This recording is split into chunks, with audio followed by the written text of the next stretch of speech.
میرا نام آئمہ ہے۔ میرا تعلق ایک مڈل کلاس فیملی سے تھا۔ میں شروع سے ہی بہت خوبصورت تھی اور اپنے ماں باپ کی سب سے بڑی اولاد بھی میں ہی تھی۔ اماں بتاتی تھی کہ میں ان کی شادی کے 4 سال بعد پیدا ہوئی تھی اور جس رات میں پیدا ہوئی وہ چاند کی 14ویں کی رات تھی۔ اسی لیے اماں کو لگتا تھا کہ میری خوبصورتی کا راز بھی یہی ہے، حالانکہ اس میں کوئی حقیقت نہیں تھی، لیکن اماں کو کون سمجھا سکتا تھا۔ دراصل میری اماں کچھ وہم پرست سی تھی۔ اگر کسی دن کچھ اچھا ہو جاتا تو اماں اسے بھی وقت اور دن سے جوڑ دیتی تھی، اور اگر کبھی کوئی حادثہ یا بری خبر اماں کو ملتی تو تب بھی اماں کا یہی حساب کتاب رہتا تھا۔ لیکن یہ سب کچھ بے وجہ نہیں تھا۔ ان سب کو وہ اور نظریات کے پیچھے کی سچائی مجھے کافی عرصے بعد پتہ چلی تھی تو میں بہت زیادہ حیران ہو گئی تھی۔ ہم گاؤں میں رہنے والے لوگ تھے اور گاؤں کے لوگ عام طور پر ایک جیسے ہوتے ہیں۔ میرے ماں باپ بالکل ویسے ہی تھے۔ میرے ابا کی گاؤں میں اپنی ایک چھوٹی سی دکان تھی جہاں ضروریات زندگی کی کافی چیزیں مل جاتی تھیں، اسی لیے میرے ابا کو گاؤں میں تقریباً سبھی جانتے تھے۔ شہرت کے حوالے سے تو میری اماں بھی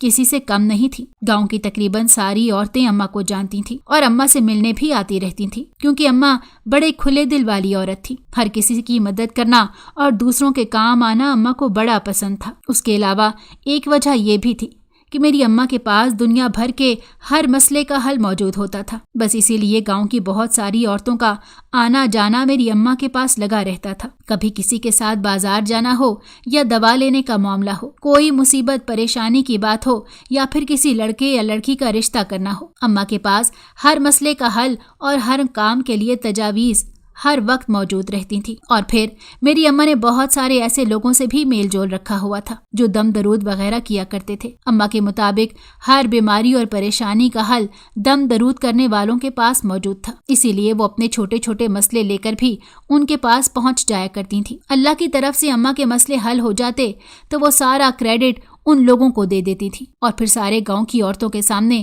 اس کی تعریفیں کرتی کہ فلاں بابا ایسا ہے، یہ فلاں دم کرنے والی ایسی ہے، تو وہ عورتیں بھی اماں کے ساتھ اس کے ٹھکانے تک پہنچ جاتی تھیں۔ ہم 4 بہن بھائی تھے، میں سب سے بڑی تھی۔ مجھ سے چھوٹے میرے 2 بھائی اور 1 بہن بھی تھی۔ ہم چاروں کی عمروں میں کوئی خاص فرق نہیں تھا، اسی لیے چاروں ہی گاؤں کے اسکول میں پڑھنے ایک ساتھ جاتے اور آتے تھے۔ اماں کا بس چلتا تو ہمیں اس اسکول بھیجنے کی بھی ضرور کسی بابا سے مشورہ کرتی، لیکن اس معاملے میں ابا نے اماں کی ایک بھی نہ چلنے دی۔ حالانکہ اماں نے بڑی کوشش کی تھی، لیکن ابا نے صاف صاف کہہ دیا کہ اپنے بچوں کی پڑھائی کے معاملے میں نہ تو میں کسی کی سنوں گا اور نہ ہی کسی کو اس میں دخل اندازی کرنے کی اجازت دوں گا، کیونکہ میں اپنے چاروں بچوں کو پڑھا لکھا کر کسی قابل بنانا چاہتا ہوں۔ بس اس بات پر میری اماں خاموش ہو گئی، کیونکہ وہ ابا کے مزاج سے اچھی طرح واقف تھیں۔ میرے ابا کبھی بھی کسی کو کچھ نہیں کہتے تھے، نہ ہی اماں کو کسی معاملے سے یا کسی بات سے روکتے تھے، لیکن یہ بھی حقیقت تھی کہ اگر ابا کسی بات کا فیصلہ کر لیتے تو انہیں کوئی بھی ٹس سے مس نہیں کر سکتا تھا، اور میری اماں صرف اور صرف ابا کے فیصلوں کے آگے خاموش ہو جاتی تھی۔ ہم چاروں بہن بھائی اسکول کے بعد گھر میں ہی تھوڑی دیر کھیلتے اور پھر اپنی پڑھائی میں لگ جاتے تھے۔ گھر کے سارے کام اماں اکیلی ہی کرتی تھیں، لیکن وہ بڑی پھرتیلی اور ذمہ دار تھیں۔ فٹافٹ سارے گھر کا کام نپٹا کر اپنے شوق کے لیے وقت نکال لیا کرتی تھیں۔ میری اماں کے 2 ہی شوق تھے، ایک لوگوں سے ملنا اور دوسرا ان کی مدد کرنا۔ صبح ہمارے اسکول جانے کے بعد 10 بجے تک اماں سارے کاموں سے فارغ ہو جاتی تھی۔ 10 سے 12 بجے تک اماں سے ملنے جلنے والے ہمارے گھر آتے تھے۔ اس کے بعد شام کے 2 گھنٹے بھی اماں نے مقرر کیے ہوئے تھے۔ اگر کوئی گھر میں ملنے آتا یا اماں نے کہیں کسی کے ساتھ جانا ہوتا تھا تو انہی 2 وقتوں میں جایا کرتی تھیں۔ اس کے علاوہ ہم نے کبھی بھی اماں کو وقت بے وقت گھر سے باہر جاتے ہوئے نہیں دیکھا تھا۔ ابا اور اماں کی کچھ اصول پسندی کی وجہ سے ہم چاروں بہن بھائی بھی شروع سے ہی بہت سلجھی ہوئی طبیعت کے مالک تھے۔ ہم دونوں لڑکیاں تو گھر میں رہتی تھیں، ہمارے بھائی بھی کھیل کود کے لیے باہر نہیں نکلتے تھے۔ پورے محلے میں ہم چاروں سے زیادہ صاف ستھرا بھی شاید ہی کوئی اور بچہ ہوتا ہوگا۔ ہمارا بچپن اسی طرح گزرا ہے۔ اماں نے ہمیشہ ہمیں صاف ستھرا ہی رکھا۔ روزانہ ہمیں نہلا کے ہمارے کپڑے بدلنا جیسے اماں کے فرائض میں شامل تھا، اور میں اپنے بہن بھائیوں میں سب سے زیادہ خوبصورت تھی۔ میرا رنگ بہت زیادہ گورا اور سرخی مائل تھا۔ اماں میرے معاملے میں تو بہت زیادہ وہم کرتی تھی۔ انہیں لگتا تھا کہ ایک تو میں بہت خوبصورت ہوں، دوسرا ان کی پہلی اولاد ہوں، اور پھر لڑکی بھی ہوں۔ یہ ساری وجوہات تھیں جس کی وجہ سے اماں نے ہمیشہ مجھے باقی بچوں سے زیادہ اہمیت دی۔ اماں کو لگتا تھا کہ مجھے نظر جلدی لگتی ہے۔ مجھے اچھی طرح یاد ہے کہ کبھی بھی اماں نے مجھے سرخ یا سیاہ رنگ کا سوٹ بنا کر ہی نہیں دیا تھا، پہننا تو دور کی بات تھی۔ میرے کپڑوں میں اس رنگ کا کوئی جوڑا شامل نہیں تھا۔ جب میں 9-10 سال کی ہو گئی تو عید کے موقع پر اماں اور ابا ہمیں گاؤں کے بازار میں شاپنگ کے لیے لے گئے۔ وہاں میں نے اماں سے جس جوڑے کی فرمائش کی वो सुर्ख रंग का था।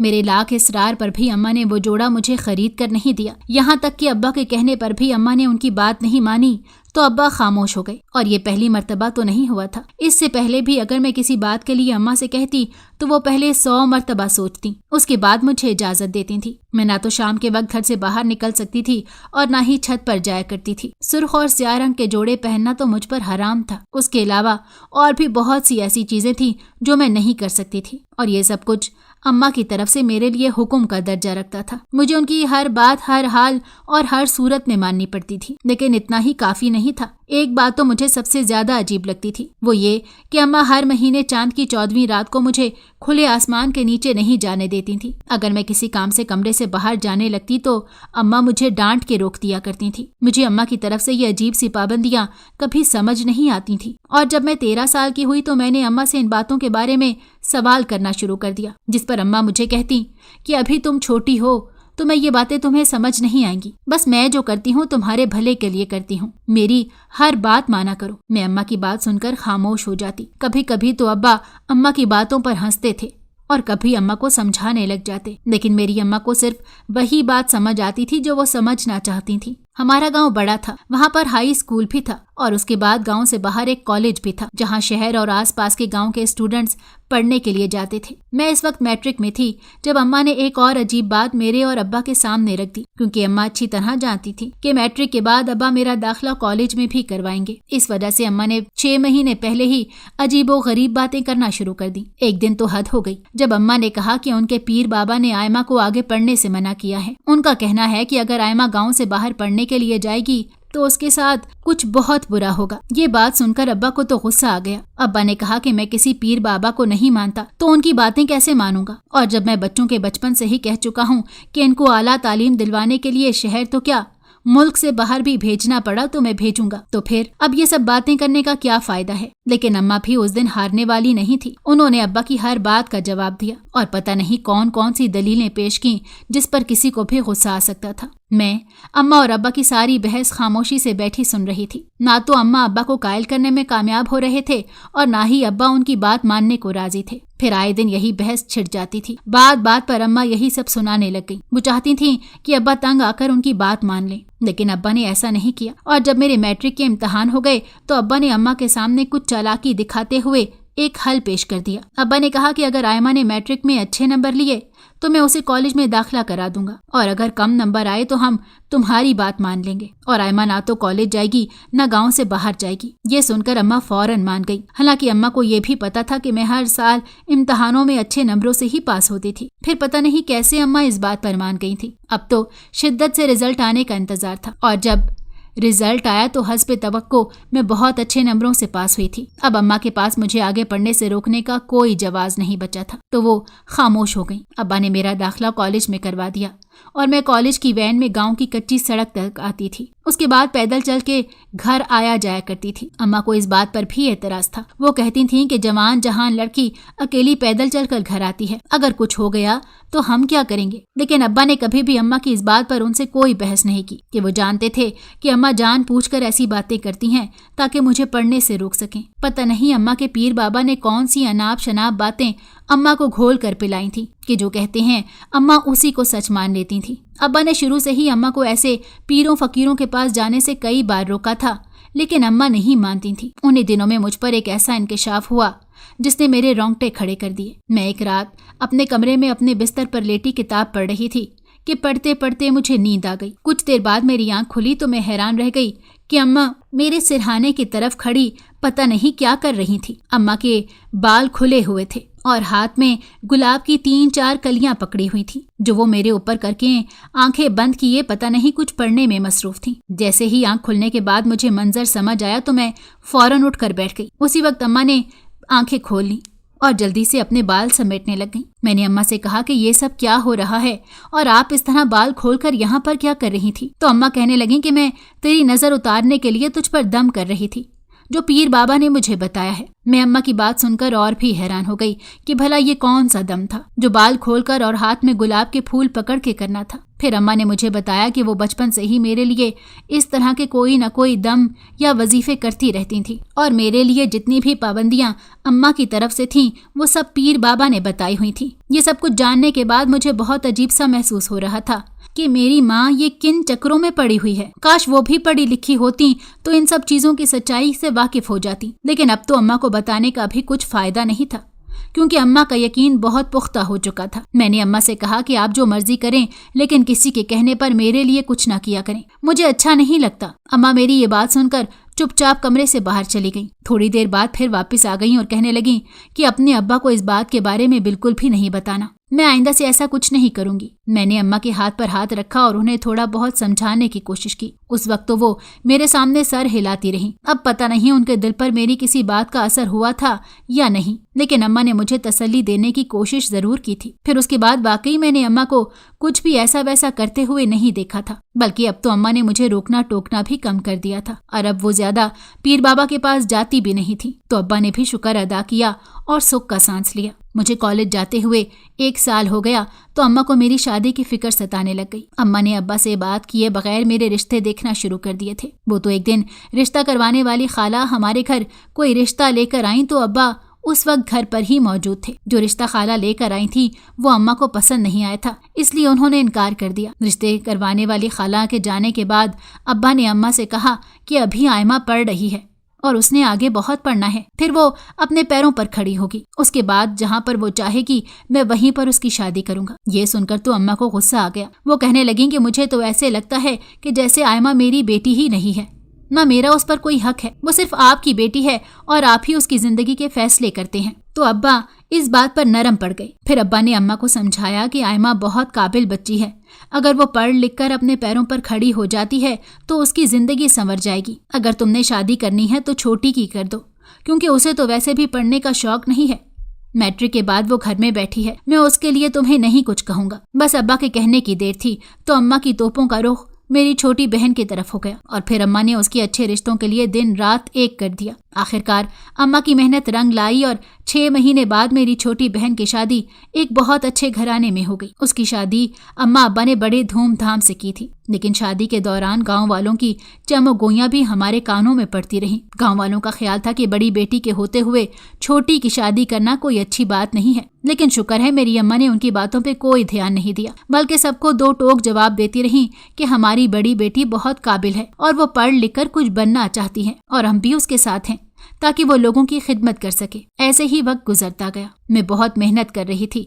कॉलेज में लेक्चररशिप करना मेरा ख्वाब था। अब अभी मेरा पूरा साथ दे रहे थे। उन्होंने मेरी मोटी मोटी फीसें भी अदा की और हर कदम पर मेरे साथ खड़े रहे। आखिरकार फिर वो दिन भी आ गया जब मेरा लेक्चररशिप का इम्तहान था। मैं अब्बा के साथ इम्तहान देने जब गई तो वहां पर बेशुमार लोगों को देखकर मैं बड़ी परेशान हो गई थी, लेकिन अब्बा ने मुझे यकीन दिलाया कि मैं बहुत काबिल हूँ, मुझे नौकरी जरूर मिलेगी। और फिर ऐसा ही हुआ। जब उस इम्तहान का रिजल्ट आया तो मेरा ग्रेड बहुत अच्छा बना था, मुझे सरकारी नौकरी मिल गई। सब बहुत खुश थे, खास तौर पर मेरे अब्बा खुशी से झूम रहे थे। उनके तो पांव जमीन पर नहीं टिकते थे। अब्बा ने पूरे गाँव में मिठाई बांटी थी, सब मुबारकबाद देने हमारे घर आ रहे थे। मेरी अम्मा भी फूल फूल के मेरी कामयाबी के बारे में लोगों को बता रही थी। उस दिन अम्मा और अब्बा का सर फख्र से बुलंद हो गया था, लेकिन अम्मा की खुशी उस वक्त बिल्कुल ही फीकी पड़ गई जब अम्मा को पता चला कि मेरी नौकरी शहर के एक कॉलेज में लगी। अम्मा ने तो इस बात पर रोना धोना शुरू कर दिया कि मैं अपनी बच्ची को हरगिज शहर नहीं भेजूंगी, क्योंकि मेरे पीर बाबा ने कहा था कि अगर वो शहर जाएगी तो उसकी जिंदगी में तबाही आ जाएगी। ये सुनकर अब्बा ने अपना सर पकड़ लिया, लेकिन कहा कुछ नहीं। मैंने खुद ही अम्मा को बड़े प्यार से मनाया तो वो मेरे शहर जाने के लिए राजी हो गई। कुछ दिन बाद बड़ी बेदिली के साथ अम्मा ने मेरे साथ शहर जाने की तैयारी करवाई। मेरी जॉब जिस कॉलेज में हुई थी उसी कॉलेज के पास मैंने एक छोटा सा घर रेंट पर ले लिया था। मेरा इरादा था कि 3 महीने बाद जब कंफर्म हो जाएगा कि मेरी आगे नौकरी इसी कॉलेज में चलेगी या मुझे कहीं और भेजा जाएगा तो उसके बाद मैं अपनी फैमिली को भी अपने पास शहर में बुला लूंगी। तब तक मेरे लिए वो एक कमरे का छोटा सा घर भी काफी था। अब्बा मेरे साथ खुद शहर गए थे और उन्होंने उस इलाके और घर के बारे में पूरी तसल्ली की थी। फिर मुझे छोड़कर वापस गाँव चले गए। शहर आने के 2-4 दिन बाद ही मेरी जॉब शुरू हो गई थी। मैंने रेगुलर कॉलेज जाना शुरू कर दिया। सुबह को मैं हल्का फुल्का नाश्ता करके कॉलेज चली जाती, वहीं से वापसी पर कैंटीन पर कुछ न कुछ खा लेती थी और शाम के लिए मुझे खाना बनाना पड़ता था। अम्मा और अब्बा से मेरी रोजाना फोन पर बात होती थी। अम्मा मुझे हर कॉल पर अपनी सेहत और खाने पीने का ख्याल रखने की बहुत सारी नसीहतें करती थी, क्योंकि अम्मा जानती थी कि मैं खाने पीने की चोर हूँ और मैं कर भी यही रही थी। जब से मैं शहर आई थी मैंने एक मर्तबा भी पेट भर के खाना नहीं खाया था। कॉलेज में काम और फिर घर आने के बाद अगले दिन के लेक्चर्स की तैयारी में वक्त बड़ी तेजी से गुजर जाता था। मुझे अपने लिए कुछ प्रॉपर तरीके से पकाने का टाइम ही नहीं मिलता था। और फिर मुझे सबसे ज्यादा मसला तो बाहर के कामों की वजह से होता था। अगर मुझे किसी चीज की जरूरत पड़ती या सब्जी वगैरह लाने के लिए भी मुझे बड़ा मसला था। फिर मैंने इस सिलसिले में अपने मालिक मकान से बात की जो अगली गली में रहता था, तो उसने मुझे एक बाबा जी से मिलवाया। वो पहले भी कुछ जगह पर मुलाजमत कर चुके थे और अब भी एक घर में काम करते थे, लेकिन उन्हें काम की और जरूरत थी, इसीलिए मैंने उन्हें अपने घर मुलाजमत पर रख लिया। मैं जब कॉलेज से वापस आती तो कुछ देर आराम करती थी। बाबा जी शाम को 5 बजे से 8 बजे तक मेरे काम करने के लिए आते थे। वो इतने ज्यादा ज़ईफ नहीं थे, बल्कि उनकी सेहत बहुत अच्छी थी, इसीलिए कामों को काफी अच्छे तरीके से संभाल रहे थे। बाहर से जो भी चीजें लानी होती वहीं लेकर आते थे। कभी कभी तो मेरे लिए खाना भी बना दिया करते थे। उनके हाथ में बड़ा जायका था। वो बड़ी अच्छी नेचर के मालिक थे। मुझे कभी भी उनसे किसी किस्म का कोई खौफ या डर महसूस नहीं हुआ और कुछ दिन में ही मुझे अंदाजा हो गया था कि वो बहुत ईमानदार शख्स हैं। मैं धीरे धीरे उन पर भरोसा करने लगी थी। एक दिन बाबा जी ने मुझसे कहा कि वो घर की सफाई वगैरह भी कर दिया करेंगे। घर में कोई भी कीमती सामान तो था नहीं, इसलिए मैंने एक डुप्लीकेट चाबी बनवा के बाबा के हवाले कर दी। मेरे कॉलेज जाने के बाद वो सुबह के वक्त आकर सारे घर की साफ सफाई भी कर देते थे और किचन का काम भी देख लिया करते थे। अब मैं दोपहर के वक्त कॉलेज से घर आती तो मेरे लिए खाना तैयार पड़ा होता था। मेरे दिल से उनके लिए दुआएं निकलती थी। शाम को वो रोजाना 5 बजे आ जाते। एक दिन मैंने उनसे उनकी फैमिली के बारे में पूछा तो वो कुछ उदास से हो गए। उन्होंने मुझे बताया कि उनकी फैमिली में कोई भी नहीं है। वो बुनियादी तौर पर किसी गाँव के रहने वाले थे, लेकिन जब उनकी शादी हुई थी तो उसके बाद वो काम करने के सिलसिले में शहर आ गए थे। लेकिन शहर आने के बाद काफी अरसे तक कोई ढंग का काम उन्हें नहीं मिला था, इसीलिए वो अपनी बीवी को भी अपने साथ नहीं ला सकते थे। गांव में उनकी बीवी अपने सास ससुर के साथ ही रहती थी। फिर एक के बाद एक बाबा के माँ बाप का इंतकाल हो गया। इस अरसे के दौरान उनकी छोटी मोटी नौकरी भी शहर में हो गई थी, तो वो अपनी बीवी को भी अपने साथ शहर में ले आए। वो दोनों किसी के बंगले में रहते थे, वहीं पर काम करते थे और शादी के 3-4 साल गुजरने के बाद उनके यहाँ एक बेटा पैदा हुआ था, जो कुछ महीने जिंदा रहने के बाद फौत हो गया। उसके बाद फिर कुछ अरसे तक बाबा जी के यहाँ कोई औलाद नहीं हुई। उन्होंने भी काफी सारे डॉक्टरों को दिखाया और दम दरूद भी बहुत करवाया था, लेकिन किसी किस्म का कोई फायदा नहीं हो रहा था। फिर जब उन्होंने सारी कोशिशें छोड़ दी तो एक मर्तबा फिर उनकी बीवी उम्मीद से हो गई। वो बड़े खुश थे, लेकिन बाबा जी की बीवी को ऐसी हालत में भी बंगले के काम काज करने पड़ते थे, जबकि डॉक्टर ने उन्हें मुकम्मल आराम करने का कहा था, क्योंकि वो बहुत कमजोर भी थी और कुछ उम्र भी पहले से ज्यादा हो गई थी, लेकिन काम करना उनकी मजबूरी थी। फिर जब उनके यहाँ बेटी की पैदाइश हुई उस वक्त उनकी शादी को पूरे 12 साल गुजर चुके थे, मगर बदकिस्मती से उनका दूसरा बच्चा भी थोड़ा ही अरसा जिंदा रहने के बाद फौत हो गया और ये सदमा बाबा जी की बीवी ने अपने दिल से लगा लिया। इसी वजह से वो बीमार रहने लग गईं और फिर उनका इंतकाल हो गया। बाबा जी पूरी दुनिया में अकेले रह गए। उसके बाद उन्होंने कभी भी गांव जाने की कोशिश ही नहीं की। कभी किसी के पास काम किया तो कभी किसी के पास। जहां काम करते थे वहीं उन्हें रहने की जगह मिल जाती थी और अब कुछ अरसे से वो किसी के साथ एक घर में रहते थे। बाबा जी ने मुझे इसके बारे में नहीं बताया कि किसके साथ वो रह रहे थे, ना ही मैंने इस बारे में उनसे कोई बात पूछी थी, क्योंकि मुझे उनकी कहानी सुनकर बड़ा अफसोस हुआ था। मैंने उनके चेहरे और आंखों में दर्द की गहराई देखी थी। उस दिन के बाद से मैं उनका बहुत ख्याल रखने लग गई। मैंने बाबा जी के बारे में अपने अम्मा और अब्बा को भी बताया था और जब अम्मा अब्बा मुझसे मिलने के लिए शहर आए तो बाबा जी से मिलकर वो दोनों बहुत खुश और मुतमईन हो गए थे। मेरे दोनों छोटे भाई अब कॉलेज में पढ़ते थे और अब्बा चाहते थे कि वो भी मेरी तरह पढ़ लिख कर कुछ बन जाएं, ताकि उनकी भी जिंदगी संवर जाए। एक भाई तो पढ़ने में बहुत अच्छा था, लेकिन दूसरा भाई पढ़ाई से भागता था। उसके बावजूद वो अब्बा के डर की वजह से पढ़ने पर मजबूर था। मैं भी उन दोनों से मुकम्मल तौर पर राब्ते में रहती थी, ताकि मुझे उनकी हर एक्टिविटी के बारे में पता हो। दोनों मुझसे बहुत अटैच भी थे। अपनी हर बात बिला झिझक मुझसे कर लिया करते थे। मुझे शहर में आए हुए 1 महीना पूरा हो गया था। अब बस 2 महीने बाकी थे। उसके बाद मेरी जॉब का कंफर्मेशन मिल जाना था। कि मुझे इसी कॉलेज में जॉब करनी थी या कहीं और। फिर मैंने सोच रखा था कि अपने अम्मा अब्बा और भाइयों को यहीं बुला लूंगी। मेरे दोनों भाई शहर के कॉलेज में तालीम हासिल करेंगे। सोचती तो मैं बहुत कुछ थी। मैंने तो ये भी सोचा हुआ था कि जब अम्मा अब्बा मेरे पास रहने आ जाएंगे तो हम बड़ा घर खरीद लेंगे। उसके बाद मैं बाबा जी को भी अपने पास अपने घर में ही रख लूंगी। बाबा जी को मेरे पास आते हुए 1 महीना हो चुका था। अब तो कभी कभी मैं उन्हें इसरार करके रोक लेती और वो मेरे साथ खाना खा के ही जाते थे। खाने के बाद एक रात उन्होंने मुझे आइसक्रीम ला कर दी तो मैं बड़ी खुश हुई, लेकिन उन्होंने मेरे साथ आइसक्रीम नहीं खाई। वो आइसक्रीम लेकर चले गए। मैं वो खाने के बाद अपने कमरे में जाकर लेट गई। थोड़ी ही देर बाद मुझे नींद आ गई। अब वो अक्सर मेरे लिए खाने की कोई ना कोई चीज ले आया करते थे। मैं वो खाती तो मुझे बहुत ज्यादा नींद आने लग जाती थी। पहले तो मैंने ये बात नोट नहीं की थी, लेकिन जब रोज ऐसे होने लग गया तो मेरा ध्यान इस तरफ गया, क्योंकि मेरी नींद तो शुरू से ही कुछ अच्छी ना थी। मैं कभी भी गहरी नींद नहीं सोती थी और अब कुछ दिन से मुझे बहुत गहरी नींद आती थी। पहले मैंने उसे अपना वहम समझा, लेकिन जब तकरीबन 10 से 12 दिन गुजर गए तो मेरे साथ कुछ अजीब सा होना शुरू हो गया। एक तो इतनी जल्दी और इतनी गहरी नींद का आना भी मेरे लिए बहुत अजीब बात थी, लेकिन उससे भी ज्यादा अजीब बात तो ये थी कि जब मैं रोजाना सुबह को सोकर उठती तो मेरे सर में बहुत दर्द होता था। हालांकि जिस तरह की नींद मुझे आती थी उसके बाद तो मुझे बिल्कुल फ्रेश उठना चाहिए, लेकिन मेरे साथ उसका उलट हो रहा था। मेरा सर हर वक्त बोझल रहने लग गया और कॉलेज में भी मेरा दिल चाहता था कि मैं बस घर जाकर सो जाऊं, लेकिन मैं जैसे ही घर आती तो मेरी नींद उड़ जाती थी। सर का बोझलपन भी कम हो जाता और फिर रात को खाने के बाद फिर से सर बोझल होना शुरू हो जाता था। मुझे नींद भी बड़ी जल्दी आ जाती थी। मेरे लिए सब कुछ बहुत अजीब था। मैं डॉक्टर के पास भी गई।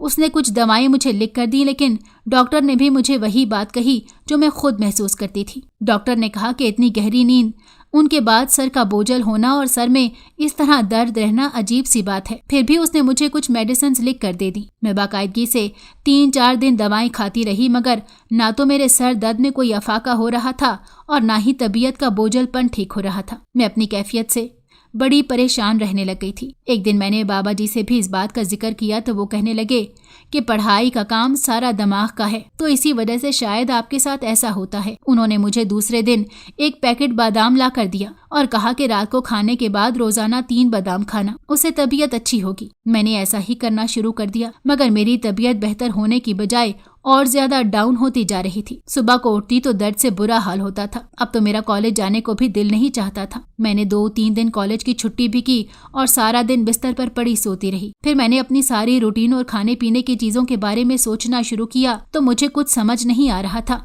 कि मेरे साथ ये सब होने की वजह क्या है। फिर एक रात जो मेरे साथ हुआ वो तो मेरे वहमो गुमान में भी नहीं था। उस रात मैं खाने के बाद बादाम और दवा खाना भूल गई थी। जाकर सोने के लिए लेट गई तो मुझे नींद आ गई, लेकिन ज्यादा गहरी नींद नहीं आई थी। आधी रात को मुझे बहुत ज्यादा बेचैनी होने लगी तो मेरी आंख खुल गई। मुझे ऐसे महसूस हुआ जैसे मेरे कमरे में कोई मौजूद है। कमरे में हल्की सी रोशनी छोटे बल्ब की थी, इस वजह से मुझे सारा कमरा नजर आ रहा था। मेरे अलावा तो वहाँ कोई और मौजूद नहीं था। फिर मुझे ऐसा क्यों लगा था? अभी मैं यही सोच रही थी कि मुझे गर्मी का एहसास होने लगा। हालांकि मौसम गर्म नहीं था, उसके बावजूद मुझे पसीने भी आ रहे थे और गर्मी भी लग रही थी। मैंने उठकर पंखा चलाया और दूसरे कपड़े पहनने का सोचा ताकि मुझे कुछ हल्का फुल्का महसूस हो। कपड़े निकालने के लिए जब मैं अलमारी की तरफ गई और उसे खोला तो मेरे पैरों तले से जमीन निकल गई, क्योंकि अलमारी के अंदर एक बंद पैकेट पड़ा था जो कि मेरा नहीं था। और सुबह के टाइम जब मैं कॉलेज गई थी तो उस वक्त अलमारी में ऐसा कुछ भी नहीं था। फिर ये पैकेट कहाँ से आया? मैंने डरते डरते वो पैकेट उठाया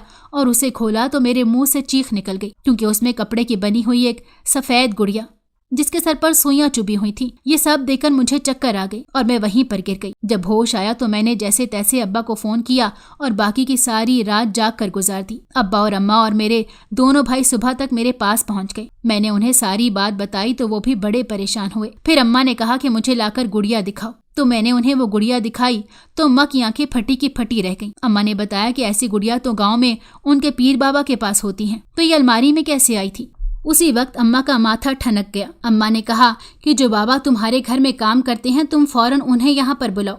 मैंने बाबा की फोन पर कॉल मिलाई तो किसी ने कॉल रिसीव नहीं की और ना ही उस दिन बाबा जी काम पर मेरे घर आए थे। अम्मा और अब्बा भी बाबा जी का इंतजार करते रहे, मगर सुबह से शाम गुजर गई, वो नहीं आए। तो मेरे भाई ने मालिक मकान के साथ जाकर बाबा जी के घर पर पता किया तो एक हैरत अंगेज इंकशाफ हुआ कि उनको एक रात पहले पुलिस पकड़ कर ले गई थी। दरअसल वो एक ढोंगी बाबा था जो शहर में सिर्फ और सिर्फ मेरी वजह से आया था। असल में वो गांव वाला अम्मा का पीर बाबा ही था, जो गांव में अपना हुलिया बदल कर वहां पर लोगों को बेवकूफ बना रहा था। उसे मालूम था कि मैं 14वीं रात को पैदा हुई थी और उसे अपने किसी अमल के लिए एक ऐसी जवान लड़की की तलाश थी जो चांद की 14वीं रात में पैदा हुई हो। और अम्मा से उसे पता चल रहा था कि मैं नौकरी के सिलसिले में शहर जा चुकी हूँ, तो वो यहाँ तक पहुँच गया। उसने अपनी फैमिली के बारे में भी और बाकी हर बात भी मुझे झूठ कही थी। और एक रात पहले ऐसे ही किसी फ्रॉड के केस में पुलिस ने उसे गिरफ्तार कर लिया था। ये सब सुनकर तो अम्मा अपना सर पकड़ कर बैठ गई। अम्मा बहुत रो रही थी कि ये सब कुछ उसकी वजह से हुआ है। तो अब्बा ने अम्मा को समझाया कि इस वजह से हम तुम्हें इन चीजों से मना करते थे, क्योंकि किसी का कोई एतबार नहीं है। और अब देख लो, अगर वो पकड़ा ना जाता तो पता नहीं उसने हमारी बेटी के साथ क्या करना था। अम्मा ने उसी वक्त शुक्राने के नफल अदा किए और फिर अम्मा मेरे पास मेरे घर में रुक गई। जब 3 महीने का अरसा पूरा हो गया तो मेरी नौकरी का भी पक्का हो चुका था। फिर हमने शहर में एक बड़ा घर ले लिया और सब वहीं पर रहने लगे। लेकिन हम अब भी अक्सर उस बाबा को याद करते हैं जो अपनी जहालत के पर्दे में दूसरों को बेवकूफ़ बनाने का माहिर था। मुझे समझ नहीं आती कि हम कैसे उन लोगों पर यकीन कर लेते हैं जो इंसानियत और अपने ईमान के साथ भी मुखलिस नहीं होते।